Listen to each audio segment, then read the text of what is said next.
It's morning here in Palm Beach. I'll do a little video. I'm going to talk a little bit more in detail about the kayaks, how we set them up for offshore fishing. So this clip is all just about how this boat's set up and give you some ideas how you can set yours up. Again, I'm using the Magic 14.5. This boat's no longer in production, but it's still one of my favorites to take offshore, and I'll explain why later. I'm going to go all the features. I'm going to start to the front and work toward the back. This is almost like a canoe style kayak. It's all open and got some advantages to it. I can put everything in it and I can take it out real easily. Start at the beginning. This rod holder I got way up front I use for my camera. I got a mount. It sticks right in the rod holder. I can adjust the position of it if I need it to stick out or just get a straight at shot. It works real well. It's elevated so the salt spray doesn't hit it. Next, the fish bag. It's one thing is where we keep our fish. Actually, I got two fish bags.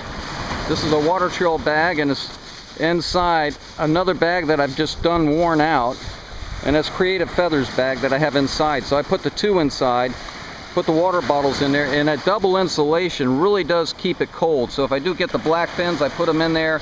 They do stay good and cold even after a half a day out fishing. That the ice bottles that I have in there are still mostly ice. And I like using ice bottles rather than using blue ice in case for any reason you need emergency backup water. As that melts, you got something to drink. Like I say, I do carry a lot of water. I got more drinks and everything inside the first bag, but not the second bag. The second bag I try to put all my fish.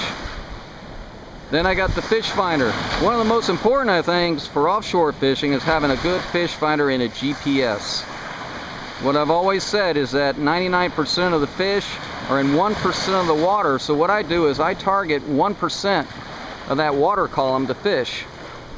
And if you look on the finder right here, you can see I got a bunch of marks on there as far as areas that I'm going to fish.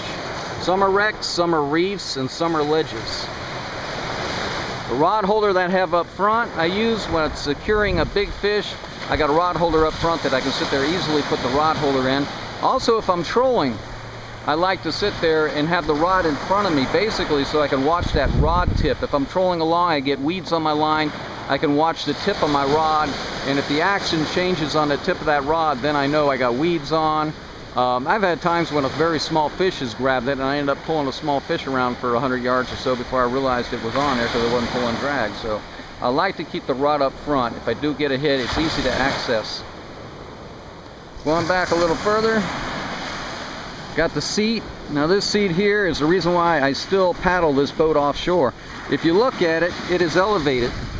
I mean, this thing is elevated maybe 2 inches up off the bottom of the kayak, so you don't never sitting in a puddle of water. You're always elevated. You don't get those pressure points where your feet go to sleep. And that's one thing I hate is when you're offshore kayak fishing, you're out there for 6 hours. There's not much room to kind of move around and get that blood circulating. This seat is very super comfortable. It's got to be the best seat on the market. I know the Native Watercraft, they're coming out with another design for a boat to replace this one. I do have a fighting belt. Optional, sometimes I use it, sometimes I don't. It depends on the situation. Vest, very important. Have a vest. Wear it. Vest doesn't do any good if it's sitting in a hatch or sitting somewhere besides on you. So get something that's comfortable. That's why I use the inflatable vest. This is manual inflate only. It won't inflate if I jump in the water because, in a kayak you're going to get it wet and you could have that thing accidentally go off on you. It's designed for kayaks. It's very comfortable. Even today, heat index over 100, I'll be wearing it. Also, another thing you need is a whistle. The whistles I attach to my vest, so if you got your vest, you got your whistle, you're set. Your buddy could be 50 yards from you and he can be upwind and you could yell. He's not going to hear you. You blow on this, he's going to hear you in case you get in trouble. You hook a big fish, you need some help.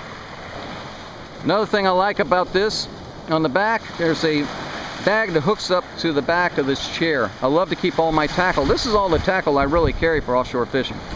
I got one with small jigs and I got one with big metal jigs. And I like this right behind the seat because it always keeps it dry. It's out of the way. Not very often does this stuff get soaked. Leader material, I got a bunch of leader. I carry actually anywhere from I carry 30, 40, 60, and 80 pound test.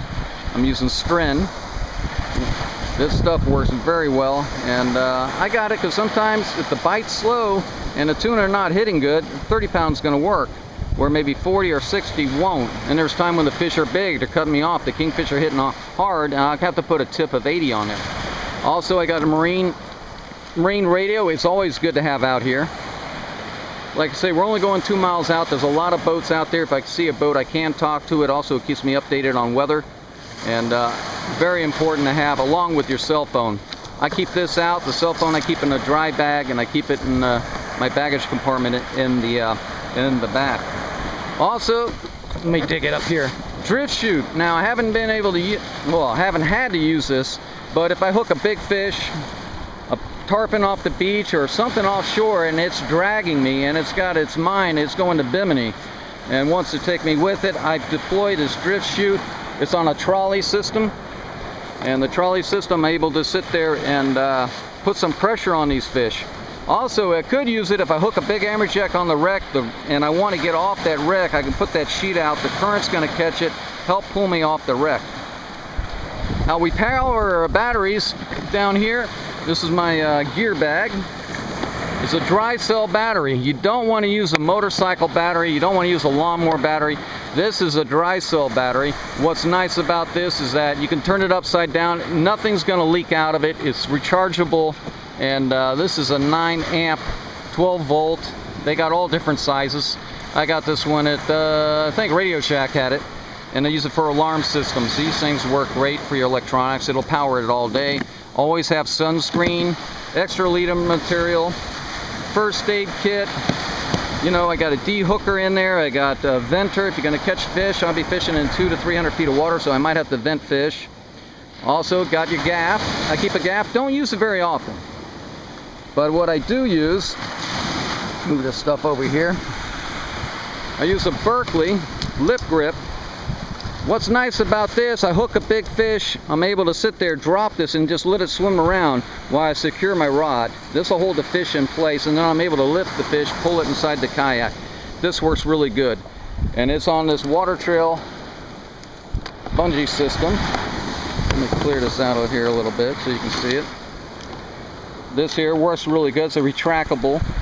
Same thing with my pliers, guys. If you're going out and you're all using pliers, you hook a big fish, you unhook the fish, you lay your pliers on your lap, next thing you know, you twist, turn around, and whatever, they fall overboard. I've lost too many pliers.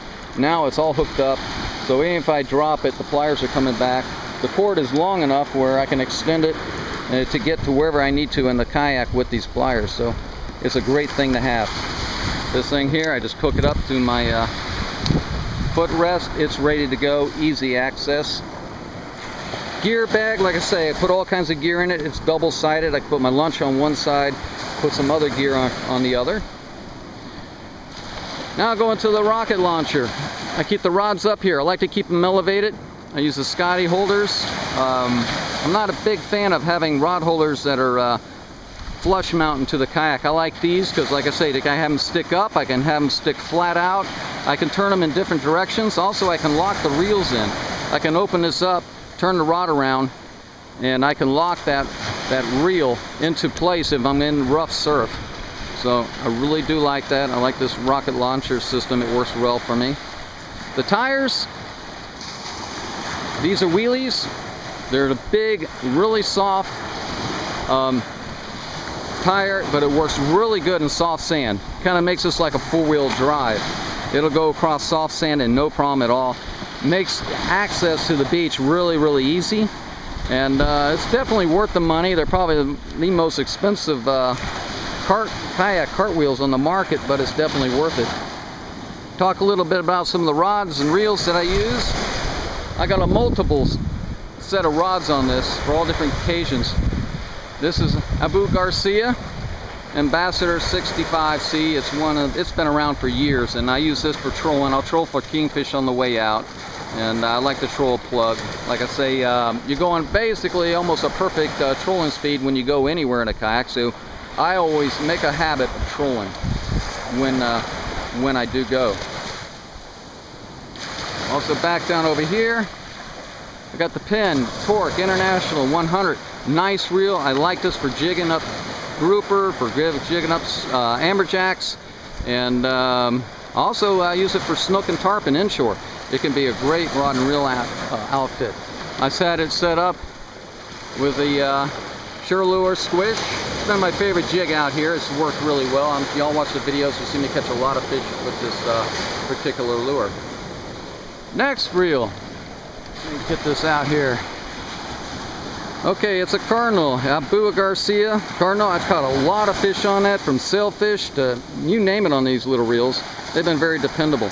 This is my pitch rod. When a dolphin, or what a lot of people call mahi-mahi, swim by, they're here 1 minute, gone the next. You got to be quick.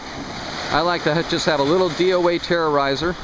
Pitch that bait out there in a school of dolphin or mahi, and those things will go nuts over that. So it's my quick pitch rod when either blackfin or mahi or something else swims by when I need to make a quick cast. Some of the other rods I use, and this one here has got to be my favorite. It's the Penn Conqueror 7000. What I like about this, for a Penn, it's a light reel for a 7000.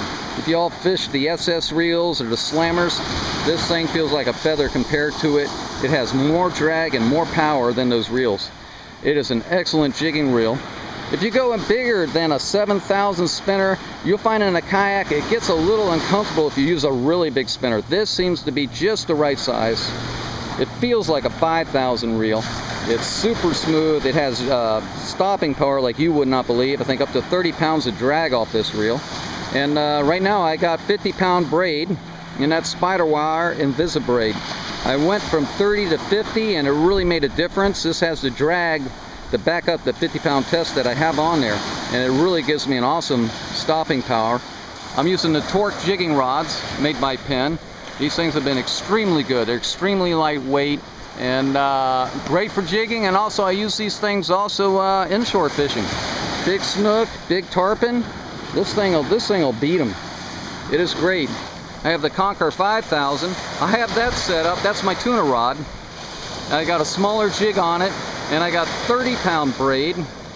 No, actually I got 20-pound braid on it with a 30-pound Stren fluorocarbon leader, and I use that for the tuna. They say the fish finder is got to be the key to going offshore right here, especially in Palm Beach or anywhere in South Florida, and I think really anywhere in the world. I've been using, this is an old Matrix 67 Humminbird. It's been around forever. I've used this thing. Again, this one's no longer in production, but they do make a line of fish finder for kayaks now that are extremely good, extremely powerful. This one here, I can actually watch my jig drop in 200 feet of water if the current's not too bad, and I can see the fish come up and hit it, which is really, really neat. But it's kind of like the layout of my boat. The other thing I want to mention, when you go offshore, make sure your scupper holes are pulled. This one has 6. If you look the way this is channeled on the deck, all the water is channeled to the scuppers. I got 2 scuppers up front, I got 2 here, and I got underneath the chair, and I got 2 in the back. So if a wave does come crashing over, the water drains right out. You don't want to go offshore and not have your scupper holes out. If you do take a wave, either a boat wave or it could be just a freak wave or whatever, you want to make sure your boat drains out. Let's see, did I cover the paddle? The paddle I use, carbon fiber paddle. This is an accent carbon fiber. I strongly recommend get the best and lightest paddle that you need. Offshore, you're going to be swinging this thing a few thousand times, and the weight difference in the paddle really does make a difference. So invest, if you can, in a nice carbon fiber paddle. You'll use it forever, man. I'll tell you, it'll last forever. This is about 6 years old. It's been beat up and been through oyster bars, it's been through the ocean, and about everywhere in between. But a good carbon fiber paddle will make a big difference in your offshore trip. Well, enough about my kayaks. Time to go out there and catch some fish.